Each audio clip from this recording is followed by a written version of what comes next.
calling in, making a positive claim, and pretending like we have the burden of proof. And that is not only dishonest, because I know you know better, it's also lazy. So do a better job, get a better argument, and maybe we'll let you on again. Bye.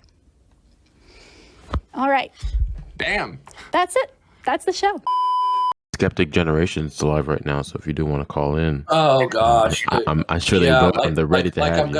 I'm gonna call in, and they're gonna put a verbal straitjacket on me, like I'm gonna play that little game.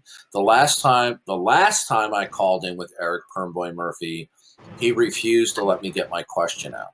Okay, right? So you remember, I think it was either you or oh no, it was Truth Speller, where Truth Speller called in. He could not have been impugned for any bad conduct. And because Eric Murphy didn't like the line of questioning, Eric Murphy muted him and pretended like the call dropped. And you can actually see on the videotape where Eric Murphy is pushing.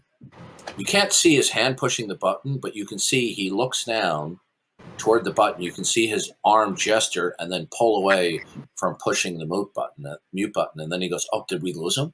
Yeah, the two of them deserve each other. They're two peas in a pod. They're dum-dums who think they're smart. Oh, look who they have on. Okay. They've got Mr. Kool-Aid himself, Thomas Westbrook, another atheist deer in the headlights. It's funny, Thomas Westbrook is perming his hair too. We got Eric Permboy Murphy, and then we got Thomas Permboy Westbrook.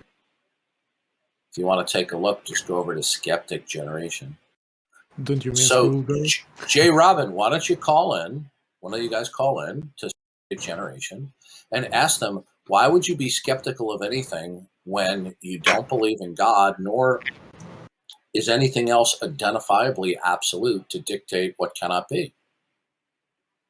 No God, you have no reason to doubt anything. Okay? I might do that. I might call in. Yeah, so that since they don't have an identifiable ultimate or absolute that dictates what is, can be, or cannot be, then why would they doubt any proposition? What would mitigate against it? Yeah, and watch. It's You'll a waste see of time. watch what you'll see is deer in the headlights, and then after they come to, they'll just start ramble some nonsense, like they're speaking intelligently, but they won't address the question. Going to be able. Yeah, I become convinced after watching a lot of these YouTube videos. You're roboting, Cowbell. Cowbell, you're roboting. Okay, I've been convinced at watching these people like Thomas Westbrook, but I should now call him Thomas Permboy Westbrook, and V Puppy Dog Haircut Girl here. They have an emotional vendetta for being raised Christians, and that's why they're on this atheist crusade. I'm in the waiting room now, so we're gonna see if they pick up my call. Okay, if there's nothing identifiably or defensibly absolute, then you can't say anything is off limits or cannot be. Okay, Jrobin, post a link. Wait, what are you guys waiting to get into? Hello? No, he's just calling two dumb atheists. They hide behind a microphone and they think they're smart because they control the microphones. Okay? Right. I was asking where that was. It's Skeptic Generation on YouTube. Oh, you see, cool. they have no basis to be skeptical of any proposition because there's nothing that metaphysically grounds what cannot be. Yeah, what is it with these atheists? They're getting their hair perm. That's pretty weird. Maybe it's a bisexual thing, Maybe. I doubt they're gonna take my call because they are infuriated by getting their worldview challenged. It's infuriating to them. Well, I watched V Puppy Dog Haircut, doing a review of Jason Lyle's book on logic, and it was, words even fail me to describe how stupid her review was. It was like she was a 14-year-old in junior high doing a review of Jason Lyle. Okay. And then when she got done after a 3 or 4 part review of this short booklet, she tore it up on camera. Really? Yeah. Boy, that really made all the atheists watching cheer on, huh? Wow. Just all performance. I don't know if he's going to stop talking and let you get your call in, man. Just rambling. Performance and no substance. Yeah, you see, they have an advantage. They can run the clock out. They can monologue. They can completely force you to go off topic by rabbit trailing. And then if you don't cooperate, then you're gaslighted and being accused of being uncooperative. Okay. This is what they do. Okay. Yeah. I've called into enough of my own fair share of atheist live streams, and this is why they do that. In fact, I would call more of them, but it's pointless when they just railroad you when you call in, right? You'd have to use like a voice changer not to be recognized at this point. No, but the issue is not whether they recognize me or not. Even if they did recognize me, it's the content. Once they get intimidated by the content, then they reach into their American atheist canvas tote bag of diversionary tactics, right? Yeah. This is what they do. They obfuscate, they misdirect, they prevaricate, they rabbit trail, they split hairs, they call for definitions when definitions aren't really needed. Yeah, it's only. Yeah, I would love to call to the show, but I know how I'm going to be treated, and I don't want my phone call wasted. Okay, if I call in, I want to strike blood, so to speak. Okay, I want to show them for the fools that they are. Never support it. See, Jrobin, I listened to your interaction. What a train wreck with those two imbeciles. It's like you're dealing with children. I'll say it again. These atheists are children trapped in adult bodies. They don't know how to have an adult interaction. Notice that they will quibble with anything you say. Right. Right? Now, one thing I recommend that you do, I told you to hit them with the impossibility question. Okay? Right. Not just what causes things, is what would make anything impossible or off limits. Right? And they have nothing. Therefore, they can't be skeptics. Because nothing is impossible for them.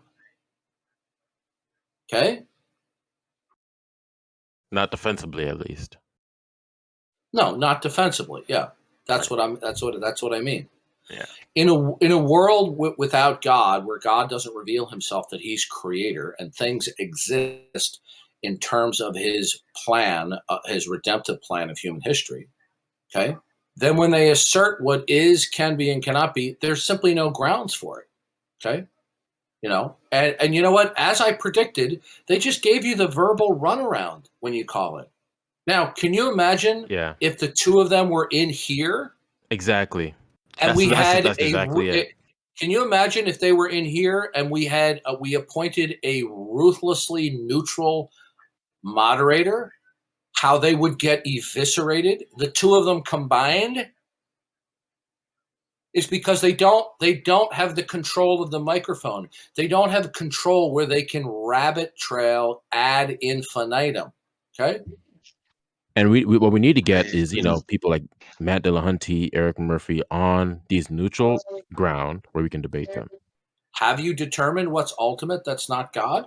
Have you determined what that is?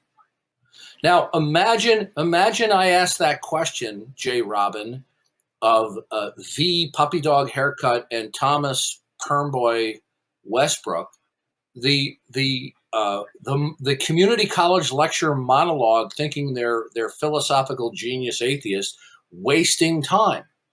And then when you get done listening to their babble, you say, you didn't address the question. They go, yes, I did. And then they gaslight you. And then they curse you out and then hang up on you. That's literally what she had, an emotional meltdown. And I mean, anyone with that was objective would see that, she had an emotional meltdown and then hung up on me. So look, I just got done listening to her review of Jason Lyle's book on logic. I barely could make it through listening to her stupidity. She actually thinks She's intelligent. She has the reasoning capacity of a 15-year-old, right? Now, I don't know what her educational background is.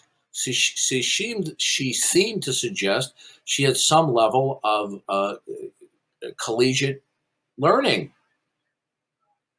But she doesn't come across as somebody with a college-level intellect, especially when she was critiquing Dr. Jason Lyle's book on logic.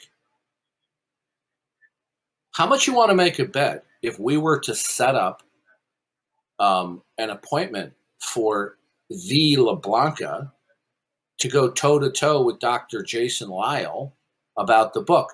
Do you think she'd agree to that, Jrobin? Not at all.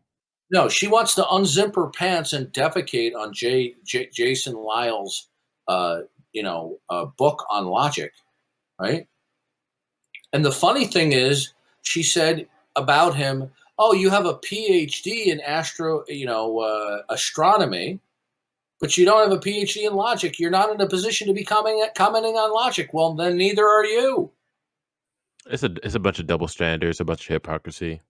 This We're is the willing to go onto their problem. turf, but they're Yeah. not willing to go onto ours. This is the problem with these YouTube atheists. They get a lot of atheist subscribers that cheer them on, and they actually think that they're erudite. They actually think that they excel in debate. They don't. There's just one thing they excel at, and that is called the gift of the gab. Wah, wah, wah, wah. Now, I didn't listen to the tail end of it, which I'm going to listen to it in a few minutes. But the first part I heard is what they do every single time you call. They nitpick, they split hairs, and they scurry down semi-related rabbit trails. And when you start talking about what is the ground of existence, all of a sudden, within seconds, they start rambling about coffee cups. Do you ever notice that, Jrobin? Which is why you have to. Like, you had to handle them with kid gloves because you don't know when they're gonna boot you off the thing, Oh, so you have to be. You have to be. This is why you have to be. The kind of questions you ask have to be dumbed down that it doesn't really allow segueing down rabbit trails, but they'll find a way. Yeah, but that answered the question about impossibility. That's what I probably should have done, and because that's a lot more, it's just Well, direct that's to the point. It's Right. called Skeptic Generation. So if nothing is identifiably designated as ultimate, dictating what is and can't be, then how can you object to any state of affairs? Because what would ultimately prohibit it? The answer is nothing. Either everything that is what it is and can be what it can be and cannot be what it cannot be, because it starts in the mind and the plan of God and is controlled by the providence and sovereignty of God, because God reveals himself in creation and through human history. Or there is nothing identifiably ultimate dictating why anything is. Now, they'll try to fall back and go, "Oh, the laws of nature." Well, I got news for you, okay? Given enough time, what laws of nature will still be around in the heat death of the universe? So that means that they couldn't be ultimate. You're just appealing to a proximate cause. When you question their foundational parameters of their worldview, they get pissed because they think you're being subversive, because you're questioning what their God is, their impersonal God, which is matter, energy, causality, and laws of nature. But we know who the subversive ones are, and it's not the theists. But setting those issues aside, I like Tyler. He's a good guy. He asked Eric Pernboy Murphy, "Do you believe that God does not exist?" I mean, dozens of times during a YouTube stream, and Pernboy would not answer the question. And he is atheist, Darth? Who, Eric Pernboy Murphy? Yeah. Mm-hmm. And you literally... Yeah, he's your typical arrogant, somewhat conceited, YouTube atheist who thinks he's an up-and-coming rising atheist star. And he's none of that. See, once you understand the biblical view, it is easy to dismantle these people. What is not easy is dealing with their chronic deceptive responses. Okay? Sure. Because when we're trying to be transparently honest and truthful, we're at a distinct disadvantage when they engage in any number of their 107 stratagems of misdirection and obfuscation. Darth, I can't hear you, by the way. You know what's interesting, Robin, Yeah. is that we can have more productive dialogue and even strong disagreement with 15 and 16-year-olds in here than you can with V. LeBlanca and Eric Permboy Murphy and Because Thomas Permboy Westbrook. Yeah. Because they're not well practiced in the art of verbal rabbit trailing. Okay. Exactly. I've noticed every time you call in, okay, I may not word things the way you do, but you're not really being convoluted. And it never ceases to amaze me. Every single time you call in, they seem to be deer in the headlights, and they have this look of bewilderment on their face, and then they just try to change the subject by talking about a semi-related rabbit trail and monologuing and lectures like they're community college professors, and they never get around to really dealing with the question that you pose to them. Right. I think it is really just an issue of deception and willful ignorance. Because if they took the time to understand, then You're asking what's ultimate, and all of a sudden she just starts talking about her coffee cup. Yeah. It's like, really, are you this clueless and you do a talk show? Right. I really think they have a grotesquely overly inflated opinion of their own ability to reason philosophically.